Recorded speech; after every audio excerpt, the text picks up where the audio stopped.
Hey folks, the current regime has escalated its war on honest history, specifically aiming to protect white comfort and elevate hollow patriotism and render actual historical scholarship either dangerous or illegal. So it's the logical extension of the 1776 Commission and the America 250 efforts, but now we've entered a new phase, one that is simultaneously dumber and more dangerous. It's kind of like a catchphrase for this administration: dumber and more dangerous, because they have more institutional access and less intellectual coherence. So just to kind of refresh our memory, across recent executive orders, the pattern is clear. Erase any history that doesn't center white cisgender men as the default heroes of America.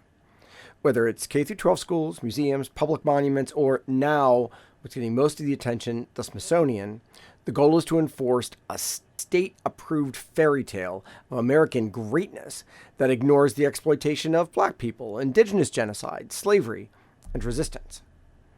So, K through 12 schools are now governed by an executive order titled Ending Radical Indoctrination, which criminalizes race-conscious education. It revives the 1776 Commission, prohibits federal funds from being used to teach about white privilege and any support for DEI initiatives. All grants through the NEH, NEA, and IMLS are now screened for ideological alignment with executive orders. And any project that promotes racial or gender equity, or even environmental justice, for crying out loud, is de facto disqualified. This is censorship now baked into the federal infrastructure. The Department of Defense is now also part of the purge, as we've talked a lot about. The Restoring America's Fighting Force Order banned DEI programs, revoked inclusive curriculum at service academies, and required military education to teach that the founding documents are unimpeachably good. This is not just anti-history. It's mandatory indoctrination. And we see that at work in the digital content refresh disaster. So now let's get to the new executive order that targets the Smithsonian and the Department of the Interior, which is getting the most attention today because it's the newest. But let's back off a little bit from this and really take a look, because it's largely performative for now. It instructs the vice president, who sits on the Board of Regents of the Smithsonian, to use his position as an ex officio member of the board to remove improper ideology and prevent funding for anything that promotes division in their views, any historical interpretation that promotes division or violates the regime's ideology, which shifts all the time. But the Board of Regents, the vice president's only one member of it. It's 17 people.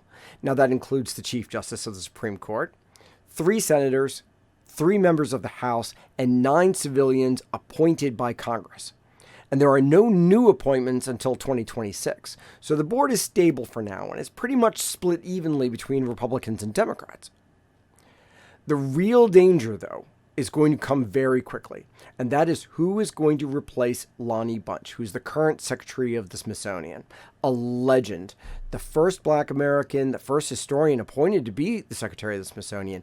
His term ends in June this year. He's got a 6-year term. He was appointed in June 2019. The next appointment will come from the Board of Regents. Still hard to manipulate now, but a clear target for this regime. Watch this position closely. That's where the real mischief is going to begin. And now the Department of the Interior and the National Park Service are facing a more direct threat, in my opinion. The order demands an audit of all changes made to physical interpretation since 2020, signs, plaques, monument statues, and demands restoration of anything removed. And then it also mandates that nothing within National Park Service jurisdiction can quote, disparage Americans past or living. That's generally about white enslavers. And that everything must focus on the greatness of the achievements of the American people, which is also mostly about white enslavers, given their approach to history. If there's anything that these people love, it's white enslavers. Man, white supremacy is just baked into everything they do. Their identity is so fragile. But there's a practical problem to this one with the Department of the Interior and the National Park Service. Is there anyone left to do any of the work? This regime seems to want to fire everyone.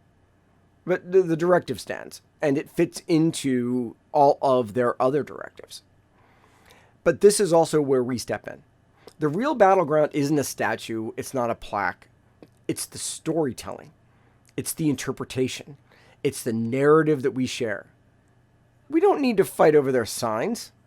We can provide the real narratives through what it is that we do, through digital media, through QR codes, through public storytelling, and a lot of cans of spray paint. We support the staff still trying to hold the line, and we make sure that our digital presence renders their 1980s vision of public memory irrelevant. So in short, the Smithsonian is in a fragile but not yet catastrophic position. The key moment's going to come with Lonnie Bunch's successor.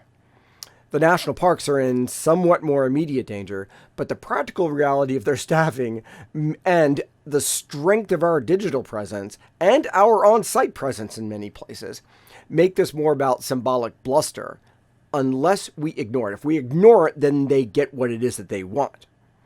They think they can change history by rewriting signs. We know better.